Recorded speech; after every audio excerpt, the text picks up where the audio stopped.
choose our socks for success in all endeavors.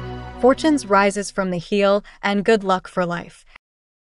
Good morning. Today is Wednesday, November 13th, 2024. Today in history, 121 years ago today, French Impressionist painter Camille Pissarro passed away.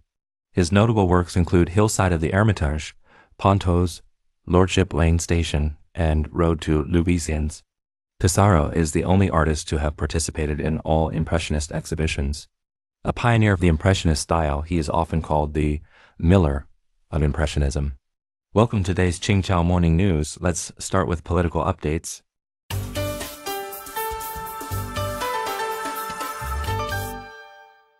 Top officials in Malaysian state government involved in corruption. On November 9, Malaysia Kini reported that several Malaysian legislators and senior state government officials allegedly accepted bribes worth hundreds of thousands of ringgit from a businessman in exchange for a development project. The news outlet revealed the matter based on 8 videos showing discussions of bribes between the businessmen and state legislators. The identities of the state and involved legislators, as well as their political affiliations, were not disclosed. The videos, filmed earlier this year, showed a businessman negotiating with different legislators after the state government revoked his project license. One video featured a senior politician admitting to receiving hundreds of thousands of ringgit in bribes, with an agreement for nearly 3 million ringgit upon project completion. In other videos, several lawmakers admitted to having already spent the bribes.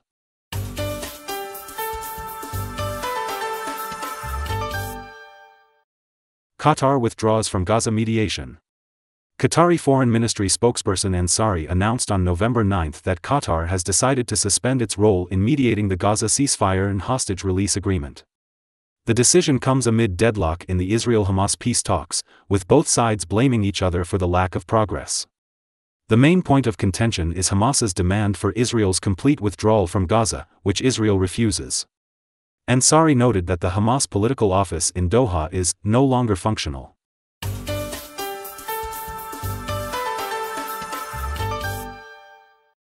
Nissan cuts global production by 20%, lays off 9,000 employees. According to Kyodo News, Nissan Motor Company reported a 94% decrease in net profit for the period from April to September 2024, dropping to 19.2 billion yen. This marks Nissan's worst performance since the pandemic-related losses. In response, the company announced plans to reduce global production by 20% and lay off 9,000 employees to streamline its operations. Analysts attribute Nissan's poor profitability to its struggle to adapt to modern business practices and lingering management issues from the era of former director Carlos Ghosn. Under Ghosn, the company's culture was heavily hierarchical, discouraging innovation. Despite his dismissal in 2018, Nissan's top management has remained largely unchanged. Vietnam plans to simplify approvals to attract foreign investment. According to the Vietnam news agency, on November 9, the Vietnamese government set a 7% economic growth target for this year. To boost growth, Vietnam is simplifying investment procedures, particularly in semiconductors, to attract more foreign companies. Minister of Planning and Investment Nguyen Chi Dung said delays in the approval process have deterred foreign investment.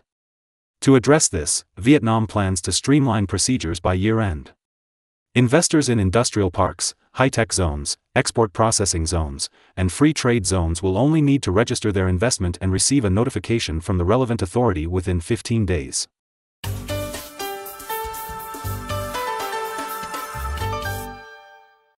Typhoon Taraji hits, Philippines evacuates residents from 2,500 villages. According to Agence France-Presse, the severe tropical storm, Taraji, recently approached northern Philippines, prompting evacuation orders for residents in 2,500 villages.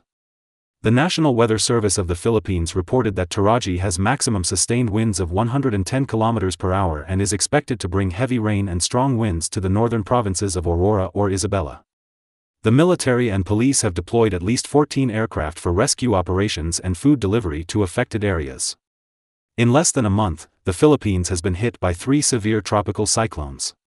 Government data shows nearly 700,000 homes were destroyed by Trami, Kongray, and Inching, leaving people sheltering in evacuation centers or with relatives.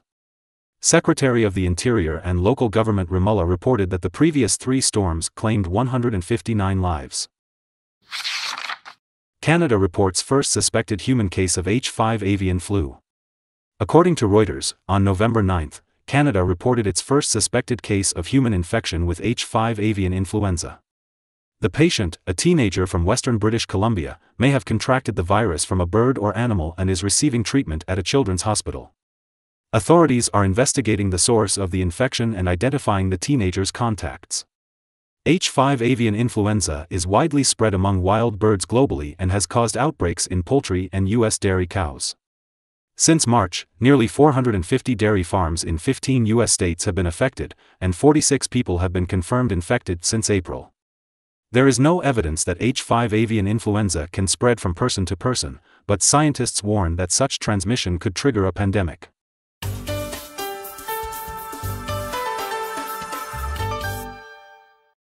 Cambodian fragrant rice wins World's Best Rice Award again.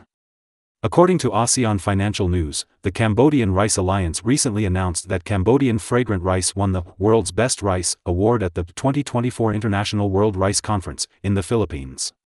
The Cambodian Rice Federation stated that the award-winning rice is represented by the Malis Angkor brand, praised for its excellent aroma and taste by the jury. This recognition highlights the quality of Cambodian fragrant rice and the innovative agricultural techniques of Cambodian farmers. Cambodian fragrant rice has previously won this honor 6 times, in 2012, 2013, 2014, 2018, 2022, and 2024. According to Chihuo Daily, alumina futures have surged again, with the main contract rising 3.94% to 5,376 yuan per ton. That's all for today's Qingchao Morning News. Thanks for watching. Join us at the same time tomorrow.